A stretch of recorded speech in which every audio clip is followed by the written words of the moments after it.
requires precedented action.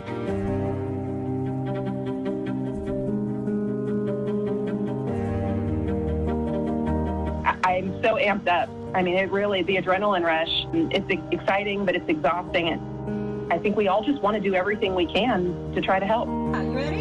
Yeah. Oh, very cool. That's awesome.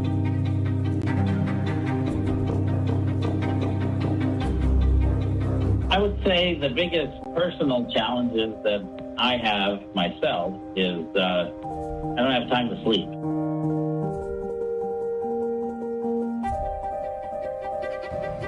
I think that what JPL brings to the table is extraordinary talent. It also brings to the table tremendous innovation.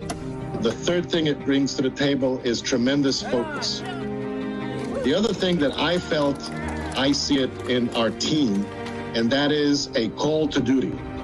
I have this talent, I'm an engineer or a scientist, I can do something. We have the potential to save human lives, people that we might know, our neighbors, our families.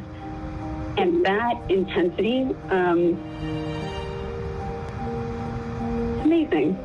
It's amazing. And as stressful as this has been for everybody in the last couple of weeks, not one of us can stop.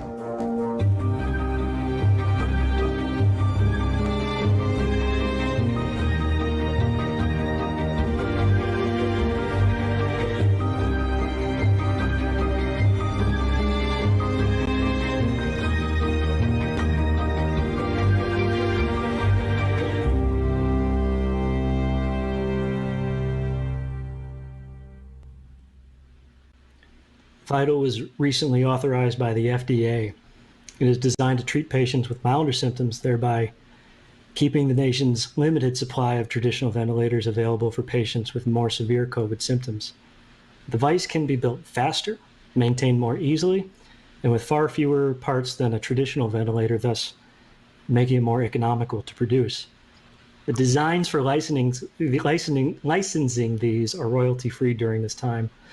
This is just one of the few NASA responses to our current world. So what do engineers do?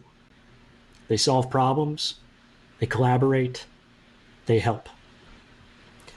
I want to thank Tracy Drain for sharing her time with us this evening. Thank you so much, Tracy. I learned a lot. I hope everybody watching really learned something too. My pleasure, Brian. I hope everybody joins us next month when my colleague Preston Dykes will be hosting Making a Mars Rover. Thank you for joining us this evening. Thank you to Tracy Drain.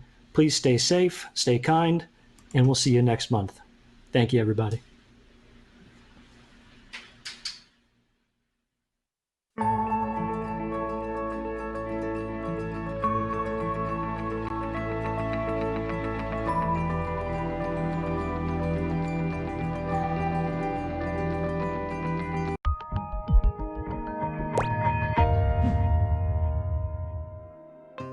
Hey, I'm Thomas Serpelkin, also known as Dr. Z.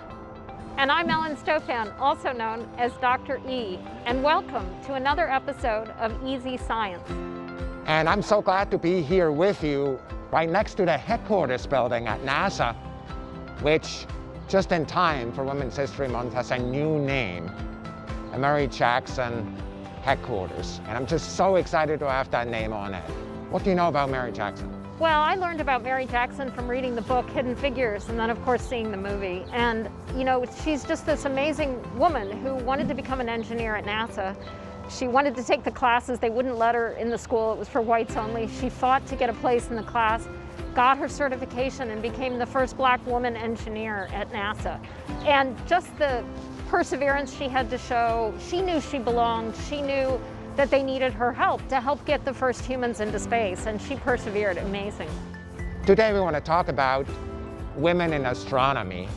And who are the names that come to mind when you think about women in astronomy, kind of in the context of Women's History Month? You know, what I love is that the history of women in astronomy goes back very, very far. Women have always been there. They've always been making contributions. Many people have heard of the famous astronomer William Herschel, but his sister Caroline actually used his telescopes and discovered a number of comets. There's a woman